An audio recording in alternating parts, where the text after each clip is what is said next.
Bonjour à toutes et à tous, ici Khalil Jebali pour ce Good Morning Market du 28 décembre. Nous commençons tout de suite avec le rappel légal habituel.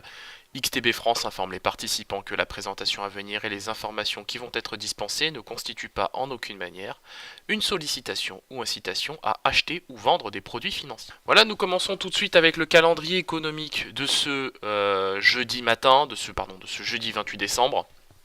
Donc aujourd'hui, nous prendrons connaissance tout simplement des statistiques, j'ai envie de dire habituelles, aux premières desquelles, aux États-Unis évidemment, les inscriptions hebdomadaires au chômage. Ensuite, à 15h45, on prendra connaissance de l'indice PMI Chicago, et bien évidemment à 17h, des stocks hebdomadaires de pétrole. Alors vous savez que les statistiques sont pour le pétrole évidemment est décalé d'un jour à cause du Boxing Day qu'on a eu lundi. Voilà, donc certaines statistiques sont un peu décalées, d'autres pas. Bon, en tout cas, ça ne perturbe pas évidemment les marchés pour autant. Donc, pour aujourd'hui, on a effectivement sur les indices une ouverture. Au moment où je vous parle, il est 9h10. Donc, on a une ouverture effectivement en territoire négatif du côté de la zone euro. Évidemment, cette ouverture en territoire négatif s'explique par la hausse de l'euro.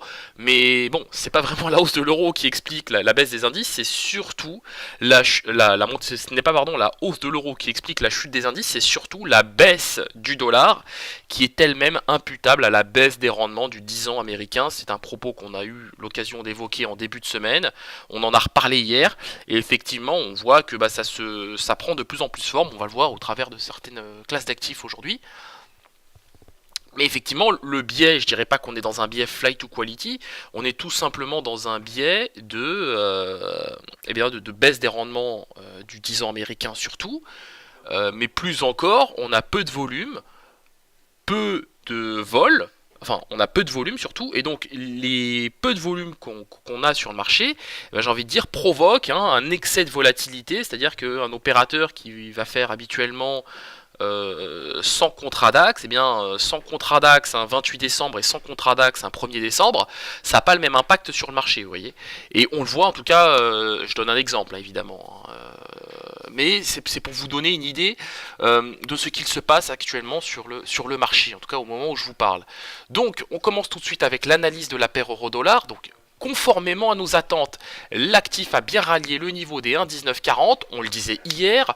Par ailleurs, nous anticipions déjà le niveau des 1,19 $ pour 1 euro. On a aussi anticipé le niveau des 1,1940, donc c'est parfait en termes d'analyse. On s'affranchit même des 1,1940 au moment où je vous parle, on fait même le niveau des 1,1943. Donc rien à redire à ce niveau. La hausse se poursuit. J'anticipe néanmoins un repli technique dans la mesure où le RSI évolue à l'intérieur de sa zone de survente et où les prix évoluent, j'ai envie de dire, où on a une évolution qui est relativement convexe des prix ce matin. Donc de mon point de vue, un repli technique sous le niveau des 1,1940. Voilà. C'est le biais que j'ai pour aujourd'hui sur la paire euro-dollar. Voilà, on se quitte sur cette note. On se retrouve comme d'habitude à 15h15 aujourd'hui pour notre live trading. Donc on abordera tous les points que j'ai évoqués. Rendez-vous tout à l'heure. Voilà, donc ne manquez pas la séance du jour. Merci à vous.